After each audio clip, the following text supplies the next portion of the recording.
So today I'd like to talk about EBC brakes, the EBC rotors and EBC green pad brake pads. Before I do though, I want to put a shout out to the Montreal MG Car Club.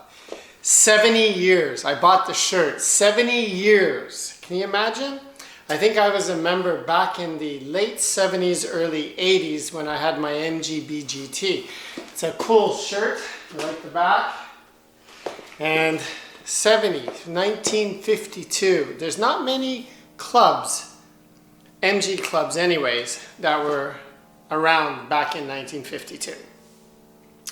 Okay, so let's talk about EBC brakes. I went out and I bought EBC rotors, OEM replacement, and EBC brake pads. So let me just read this to you, okay? The rotors are designed as OEM replacements, reduces heat buildup, brake noise, vibration, rotor wear, all sounds good. Comes with black geomet and nitrotherm anti-corrosive finish. So that's kind of a black finish. You can see in the background here, I've put a picture of the rotor on my vise. And then the pads, the rotors have a high carbon makeup to avoid squealing and heat cracking. Okay, sounds great, right? And it is, but there's some issues. The pads are medium dust, organic, 15% braking improvement, capable of repeated heavy braking without any fall off, minimal disc rotor damage characteristics, and excellent for lighter vehicles. Sounds great? Okay, so first let's talk about the pads, okay? The pads come as a kit, and in the kit they have these little rubber backings to help with, I guess, brake squeal that you can cut out and put onto your brake pads. And I think that's standard. They probably put them in all the brake pads. The problem with MGB, or at least the problem with my MGB, is I had Lockheed calipers that I was putting on. And I guess it's a matter of combined tolerances, okay? So there's a tolerance, the distance between the pistons. Then there's a tolerance, the thickness of the rotor and the thickness of the pads. And I think what happened on one side of my car, the tolerance were all at the minimum and maximum. For example, the tolerance between the pistons was on the minimum, the tolerance on the rotor was on the maximum, the tolerance on the pads were on the maximum, the tolerance on the thickness of the rubber pads was on the maximum, and that combination of events made it so that the pads wouldn't go in on the, basically the passenger side of my car. They went in on the driver's side with the pad on the back, although they didn't go in loosely enough, whereas if you watch a lot of videos, you'll see that the pads fall out easy. These weren't falling out. You could put them in and they'd stay there. So I found that if you take the pads off, that rubber backing, they fit in perfectly. So to be consistent, I removed the rubber backing on all 4 pads. In my video on how to do the calipers, pads, rotors, you'll see me putting them in with the rubber pads on the left side because I only noticed the problem after when I went to the other side.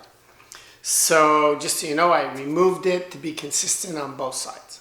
Okay, so that's not a big problem. Just my advice is do not use the rubber pads and stick them on, because when you remove it, it removes some of the green paint. And I don't think it's needed, and it may not fit in your MGB calipers, okay? But let's get to the big problem. The EBC rotors, that geomet coating.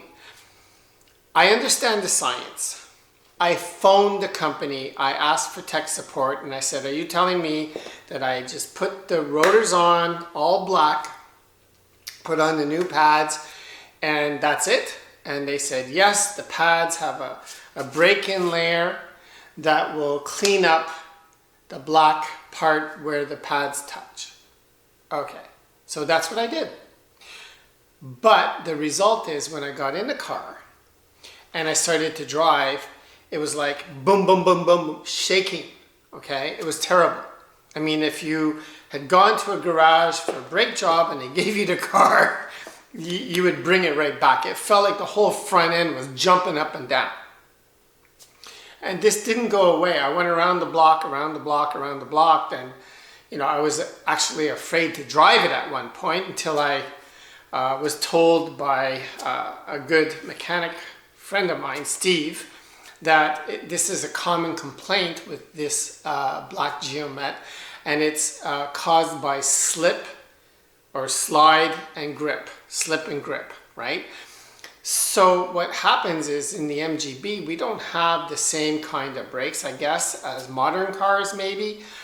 Maybe the bigger brakes and the power brakes and the ABS just rips that paint off. I don't know. But when you think about it, why do you want to contaminate good pads with black paint finish right on day one? I don't know. I understand the science, but in reality, it didn't work. And it was really bad. And after 100 kilometers, it didn't go away.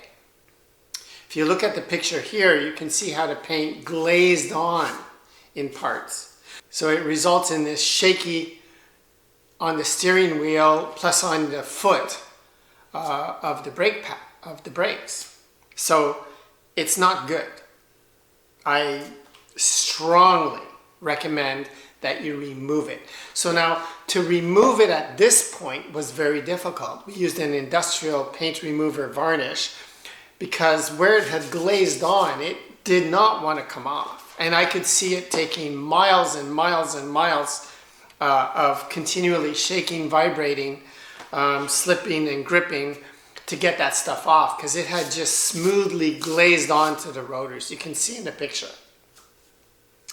So my advice to you is to remove the paint before you put it on the car.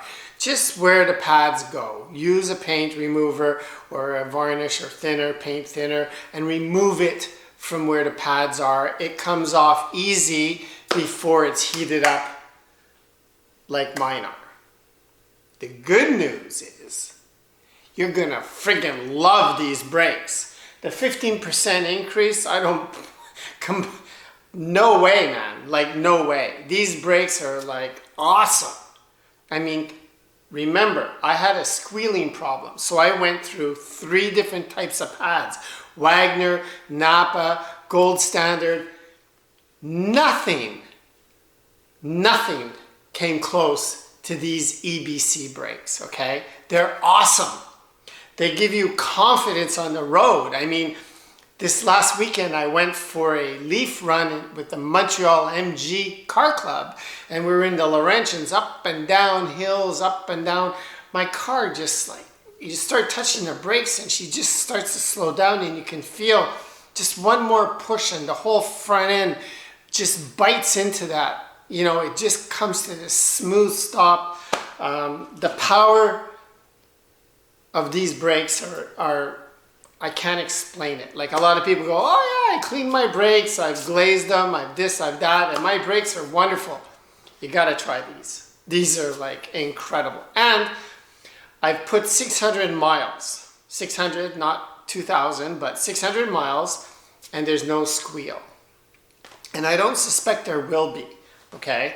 If you watch my video part 2, I determined, I think, where the squeal came from. I pointed out, and it's from the MGB calipers, poor manufacturing or poor workmanship. I believe they had some kind of flaw on the surface and they just keep grinding it out, and it ruins where the centricity of where the pads sit, top and bottom, so they grind it so the pads sit on the edge. But that's another story. Part 2 of my brake videos. Part 3 is changing the videos. And remember, I put the pads in with the rubber backing, but I went back and removed that to be consistent. So both sides would have the same pads without the rubber. And I'm telling you, these EBC brakes are awesome. Just remember, don't use the pads and remove that paint before you put it on. You'll save yourself all sorts of headaches, okay? Remove the paint where the pads are. Leave the paint on the rest of the rotor so it doesn't rust, but remove the paint from the rotor where the pads touch and make sure there's no paint left. And then you'll get in your car and you'll have the most amazing braking experience ever.